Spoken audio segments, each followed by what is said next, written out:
Out on the abandoned turnpike in Waterfall, PA.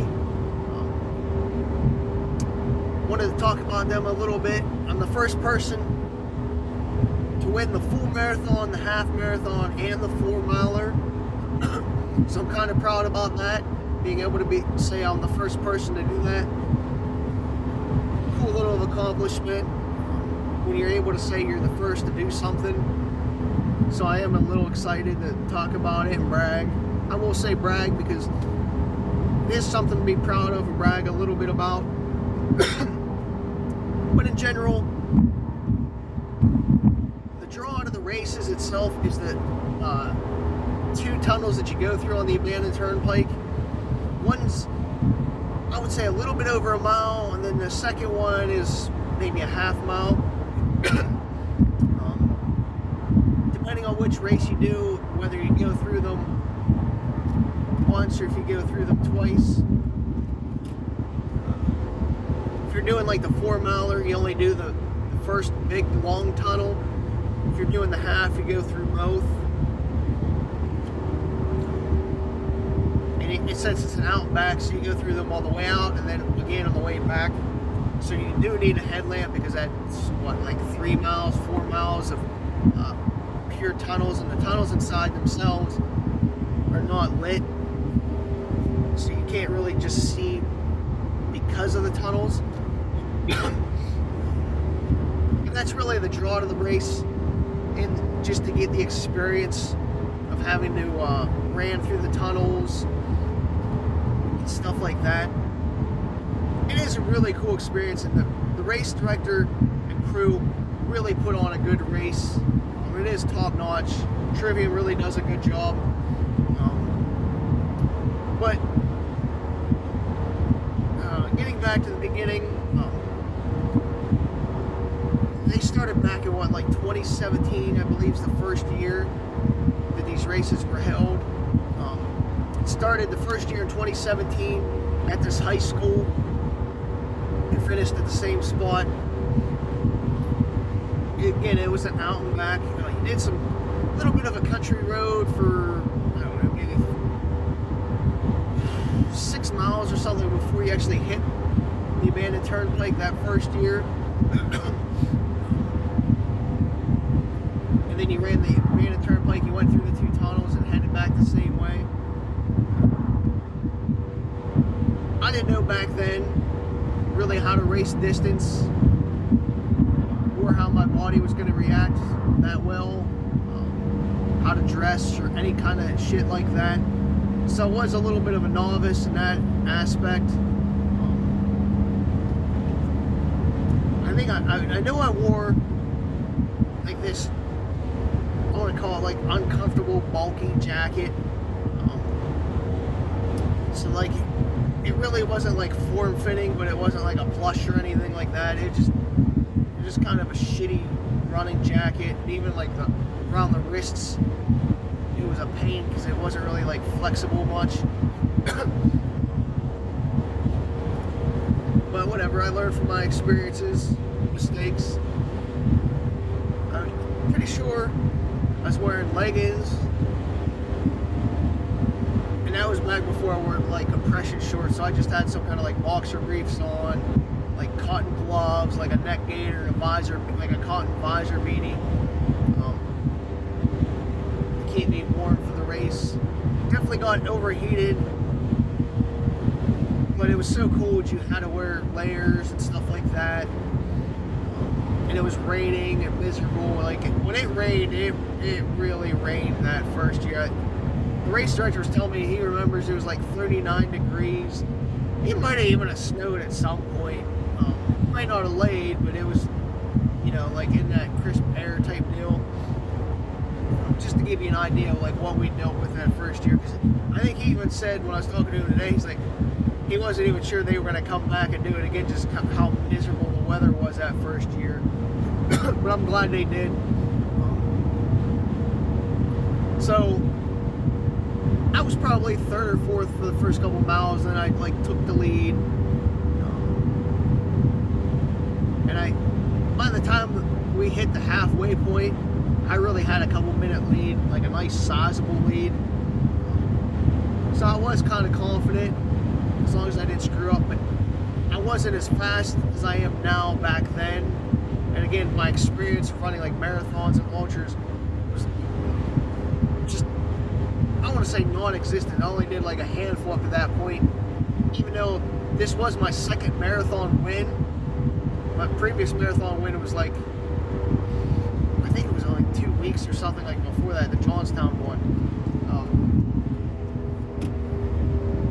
So again, I wasn't really too experienced in the distance type races, or know how to, my body's going to react, which is huge to know when you're doing anything over like a half. But I was having some issues during the race, which I'll touch on. First one was, since it was raining and stuff, the gloves that I was wearing at the time, I don't know if they were like pure cotton or nylon or whatever, but they were completely saturated. It wasn't just like, they weren't just moist, they were saturated. Like, there was no point in wearing them anymore because they were actually making my hands colder. So the whole purpose of wearing gloves is to keep your hands warm. They were definitely not doing that. It was like the reversal of what they were supposed to be doing. So, me being intelligent, even though I wasn't as experienced, I was like, alright, if I can get like an EMT's or medical person's like rubber gloves, that'll work just as fine. And that's what I did. There was an ambulance along the course. I got the race director, because he was leading the way on his bike. I got him to get me some like medical gloves. They were actually like the purple color off of them, so I could actually like warm my hands up, because even though my hands were gonna sweat in the purple gloves, they were still gonna give me protection from like the elements and not make my hands as cold as they would have been. My hands still got cold as they got sweaty, but it still wasn't as big of an issue as just wearing those like cotton or nylon gloves that I was wearing. So that I was very thankful for that. And then I think it was like on the way back, that first tunnel we hit on the way back, I was having some DI issues, alright? And I knew I had like a couple minute lead from the turnaround. And I was like, there was a portage on there, and I was like, you know what? If you're going to do any kind of racing the rest of the way and like hope to have a lead or be comfortable at all, you got to drop one. So I did it. In the middle of the race, while I'm leading the race, I literally went to the portage on and had a shit, and it was horrible. Like, I'm telling you, it just blew out of my ass. And here's the like, I did take the gloves off before I went in and put them in my pocket. But I'm trying to wipe my ass. My hands are like, you get that like pruny wetness like from the wet sweaty gloves, and my body and all my body is just like wet from the weather, like from it raining. So I'm trying to wipe my ass with the toilet paper, and it's single ply, and that's not working whatsoever. So I got like, I don't want to say like shit over my hands, but I definitely had shit on my hands from using the portage on and just that single ply toilet paper. And it just wasn't wiping really good. I did wipe myself good, but there wasn't like soap or anything to whatever with my hands. So my hands definitely smelled. So I had to put the gloves, when I put the gloves back on, that was like the only protection I had from like my shitty hands. It's a good story. You guys love these type deals. Anyway, I was telling the guy, the race director, because he was on his bike, I was like, dude, he's like, you gotta tell me if somebody's coming, like as I'm in like the portage on. And then like, as he's like, alright, somebody's coming into view, I'm like, alright, I'm done, I'm gonna go. So like, it's one of those weird race stories that you have that I don't know, I just like to share because it just brings my race experience to life. So right there's two weird instances, asking for gloves off an EMS, and then like pooping and still like getting shit over my hands. So anyway, I'm just plugging along, you know, like this guy now who was coming, he's like close to me. I would say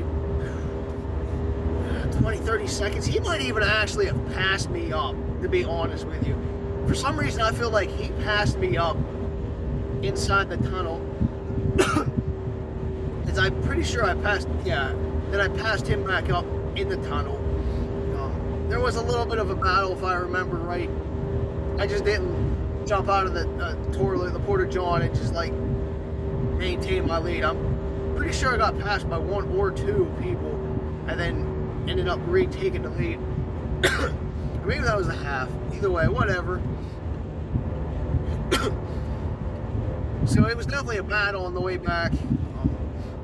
And then once I took the lead again, I slowly gapped, but it wasn't nothing where I didn't see somebody behind me. Like, there was always somebody in the view behind me, from what I remember. And I always worried because, again, not knowing what my body's going to do or how it's going to react, or if it's going to hold up, especially in these conditions, because it was just so freaking miserable that I just didn't really want to run, and I was having a rough time. Still a little bit GI'd issue as well. So yeah, a lot of things going through my head, being that inexperienced back in like 2017. Then as we hit the country roads, there's a lot of dips and stuff like that. I know I got caught back up to at least once on that way back. And I remember that last mile or two, I just kept looking back around these like sharp turns that we were going around. I was like, all right. Is he gaining, losing? What's he doing? Wasn't really sure. But somehow I held on to take home my second marathon win, and won the inaugural full marathon at the end of the road. We actually had to switch from the high school because the high school said that we made it really filthy and shit, which we never did. When I left, the cafeteria and even the bathrooms that we were using, they were clean. It was like the kids inside that day or whatever, or they just didn't want us to use it anymore. But we definitely left that place nice. But whatever. Actually met Gene Dykes there. If you don't know who Gene Dykes is, he's this older guy who's been just crushing like age groups, like 60 plus world records with his times running and stuff. I met him there. He actually did like a 200-mile race, I think like the week before, like Bigfoot or something, or Tahoe or whatever it was, like the week before. And I was just like, wow, that's just amazing. And then like when I was getting in my vehicle, there was a bunch of like antifreeze underneath the glove box. So like oil a heater core or something like that. So I was freaking out the whole way home that my car was going to break down. It was like a 95 shitty neon. So there was that. Even the drive out was just miserable, like rainy, miserable. You couldn't like really go fast. And it just carried over to the race. I don't think much else happened there. I don't even know what my time was. Probably like 3:20 or something like that. I know it wasn't a fast time, but I'm not going to really put down a super fast marathon time on that course. That's about all I can remember for the full. Even the half is a little bit fuzzy. Well, I'll move on to the half now. I did the half the next year when they moved it to like where they have the start and finish line now, which is actually starting on the abandoned turnpike. And the half does still go through both tunnels. It was another one of those years that was just cold and miserable. That second year, I believe there was actually frost on the ground that second year. He actually gave me a free entry before the race for winning a full. That's why I went back that next year, even though I still probably would have, because I liked it so much that first year, just the experience, and like all my friends were doing it, so I definitely want to go back. And then just try that different course as well, like see how it is without all these country roads. So that was fun. I remember there was like 3 of us in the half marathon, like together, battling it out pretty good before I like took the lead. And what was nice is that again, the race director on the bike, maybe I didn't, maybe I didn't have a battle that year, I don't know. Yeah, I might have been like second or third for a little bit, and then by the time I hit the outside of the first tunnel, I believe I took the lead.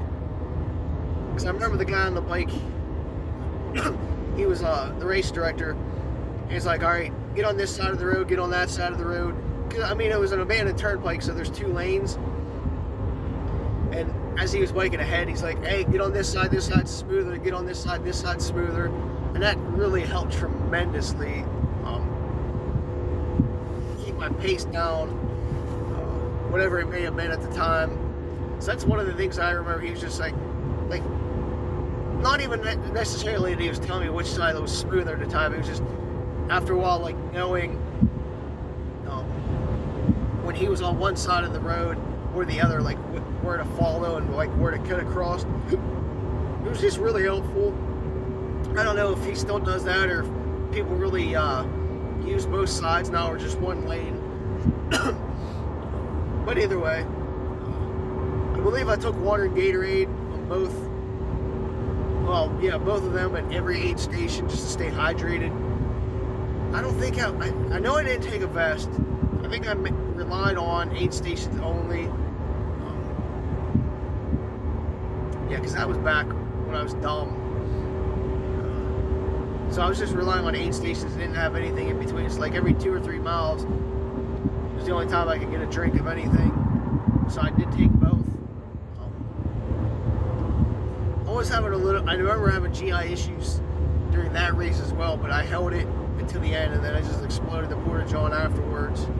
So it seemed to be a common theme with that.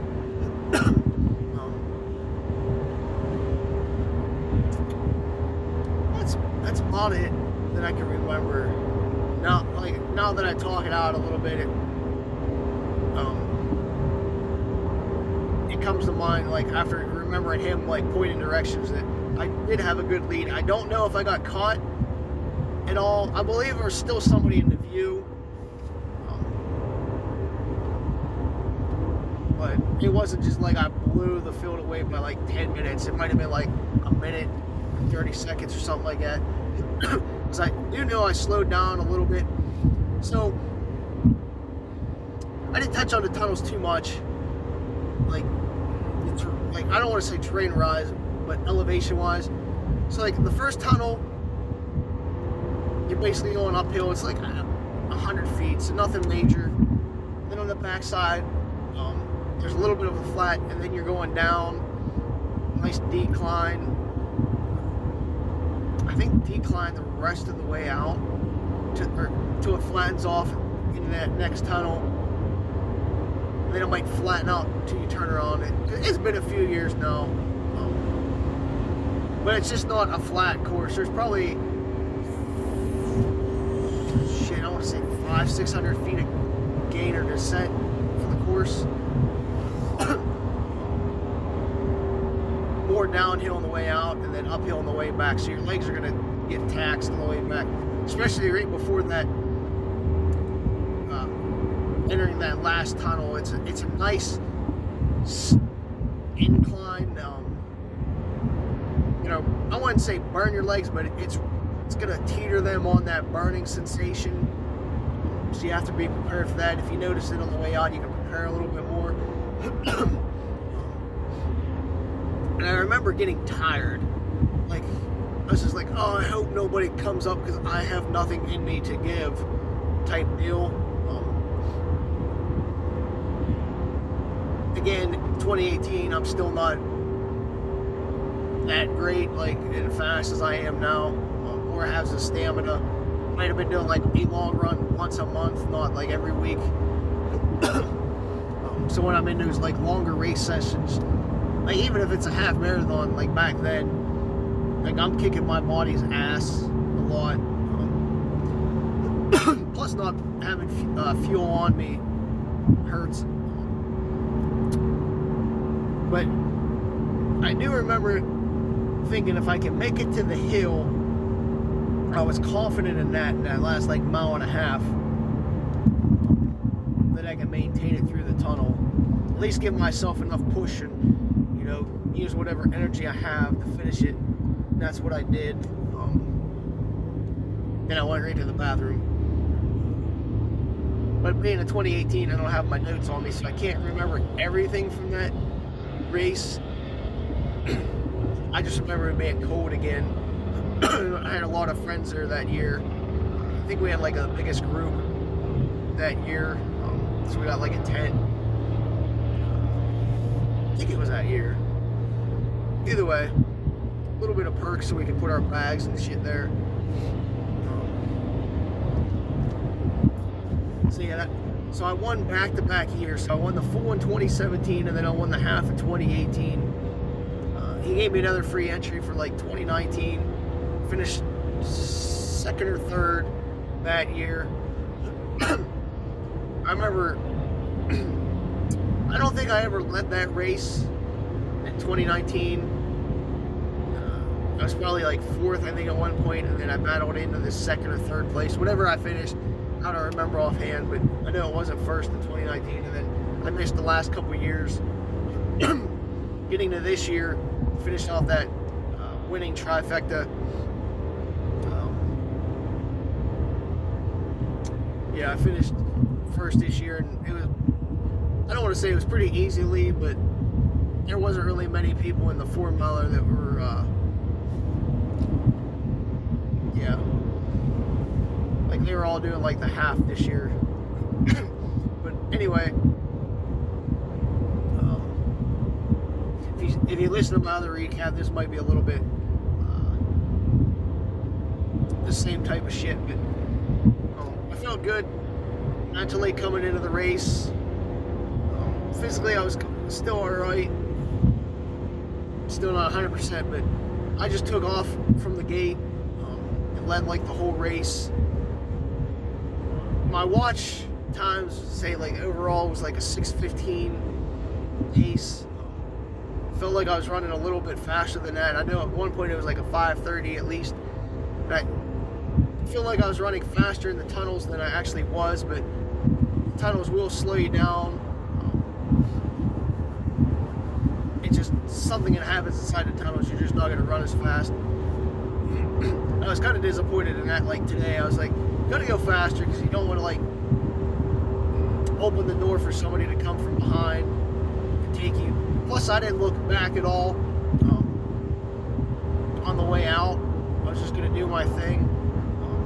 And I know when I first getting ready to enter the first tunnel today, my headlamp, I was trying to like turn it on. I couldn't find the button. Here I had it upside down, so I had to piss around with that for a second or two and, you know, break form a little bit. Trying to get the right way. And once I got that, I just went right back into the zone. I just focused on my footing today, like what I was stepping on. I didn't want to trip and get hurt. I know I had like 30 seconds at the turn, and then there was like a minute after that for third place. Like whoever was in third at the time, I don't know if it was like a 4 mile or a half mile, I couldn't really tell, but I knew I had like a minute, so I was definitely felt confident the last 2 miles I could maintain the top 3. I felt I was gonna win on the way back, as long as I didn't do something stupid like trip or blow up. So that was about it. There was a lot of people in the tunnels today. Like obviously the half and the 4 mile are still heading out. A lot of people cheering me on, which is always nice. That's one thing about the races. There's a ton of people like just cheering you on. back. I don't know if it's just because I was like in the top spots those years that I've went, or if they were just doing it to everybody. But everybody was like really supportive of me, so I'd like to thank everybody for that. Like just cheering me on, like today, like wooing me, like woo, good job and stuff like that. Way to go. When I was going in the tunnel on the way back,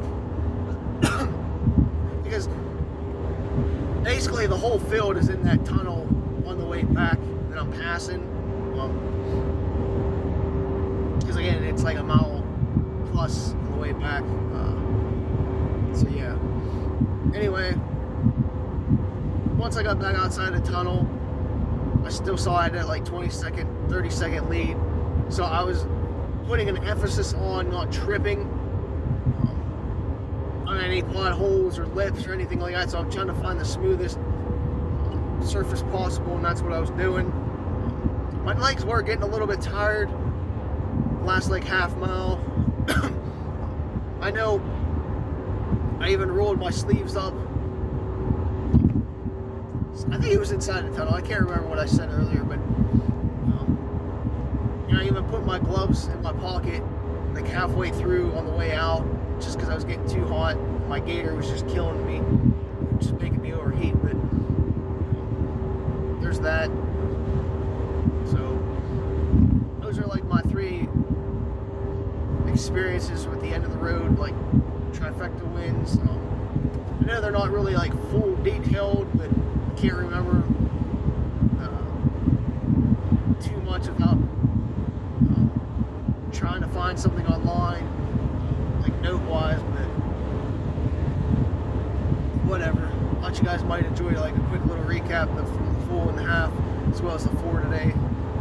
If you get a chance, do the races. I tell people to do the half marathon and not the 4 miler, because just the race experience itself is just awesome. Like you need to really get into that full half marathon like experience, because it's you ain't gonna find that anywhere else in PA, and it's just so unique. And Trivium, who puts on the end of the road races, does a hell of a good job, like race directing and just putting on a good event, and not stupid like the Wolf Creeks that try to like backdoor their way into the race, because they put one on there and it's just not as good. So always do the Trivium into the road. It's at the end of October.